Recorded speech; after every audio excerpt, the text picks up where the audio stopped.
Thank you so much for being here. It's a pleasure. Thank you. Great to be here. Okay, there is this little thing that is attributed to you, which I found it quite funky. And when you explain the whole notion of annual reports or any sort of reports from the companies, there is this, as you, as you explained, this smiley attached to it, like a smiley version of the reports. What do you mean by that? Okay, so probably about 20 years ago, I'd say, a number of companies started to issue supplementary reports, corporate social responsibility reports, that illustrated all the good things they did for the communities in which they operated. And those reports were usually devoid of any data. Mm-hmm. They told nice stories about, the volunteer work that the companies did or the philanthropies that they supported. But again, there wasn't any data. That's what I called smiley face reports.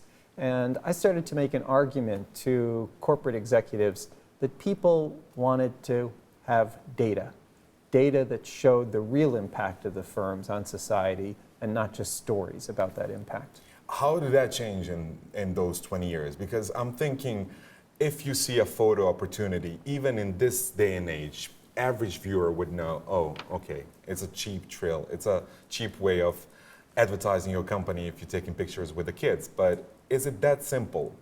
So we live in an age of big data. Everyone is on the internet all the time.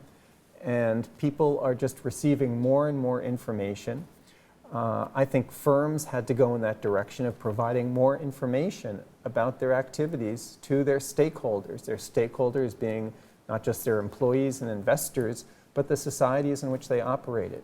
And so that's the case that I was making to corporate executives for many years, often at places like the World Economic Forum in Davos, Switzerland, where I'd say to executives, why aren't you making your case with numbers? Tell people how many jobs you support, how much value added you support in the economy. And slowly, that message has gotten across. But talking about numbers, it's interesting because of the reason you're right here in our part of the world. You've been working on a really groundbreaking study, especially for our part of the world, because it hasn't been done before. And I'm going to let you talk about the specific details, but one of the key things about the report you've done specifically for Coca-Cola is the fact that you came across the data that says out of 1 mark, 60% of that mark stays in Bosnia. And I think it's quite shocking for some people to think the company such as Coca-Cola can be considered a local company, but working on this very specific report and keeping in mind what we spoke, what are the key elements that even surprised you after so many years working on this? Yes, so companies have different strategies. Some companies are truly global. They send, goods and services from one part of the world to the other. But other companies adopt what's called a globalization strategy. And the globalization strategy is they try to take advantage of their global competence, but use that to local advantage.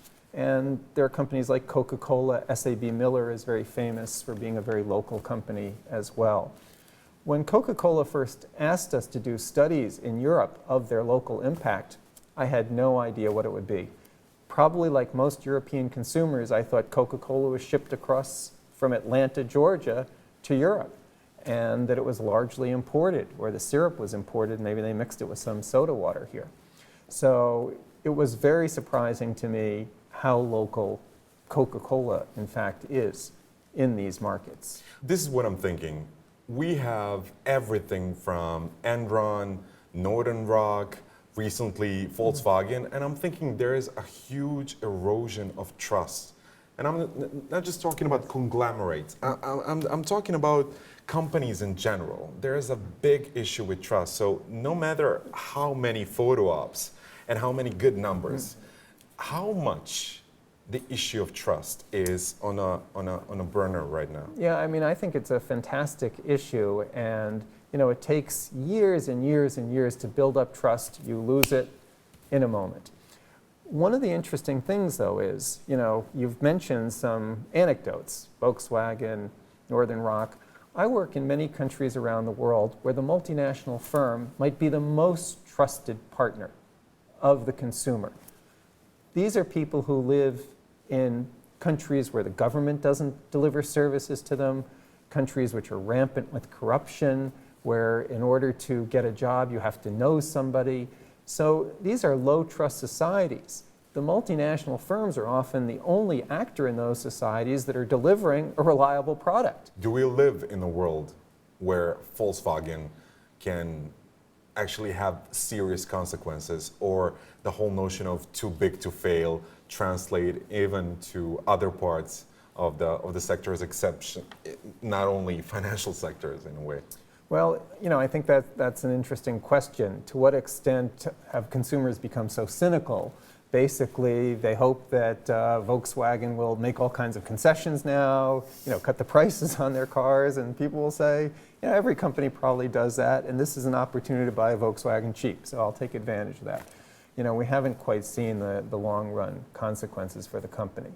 And I just simply have to use the fact that you're here in our studio, because talking about the good timing, you just found out that your colleague and a friend from Princeton University, Mr. Agnes Deaton, I guess because most of us heard his name today for the first time, actually is the Nobel Prize winner for economic sciences.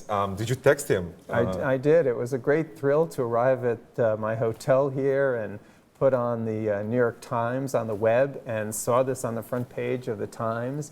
And immediately I sent him a congratulatory note. So how does it feel when the colleague that you know get the prize, which is considered like a holy grail? Yeah. Is there always an issue of, if only that was me? No, this is a tremendously deserving person. He's a wonderful human being to begin with. So, it's one of those things that couldn't happen to a nicer person.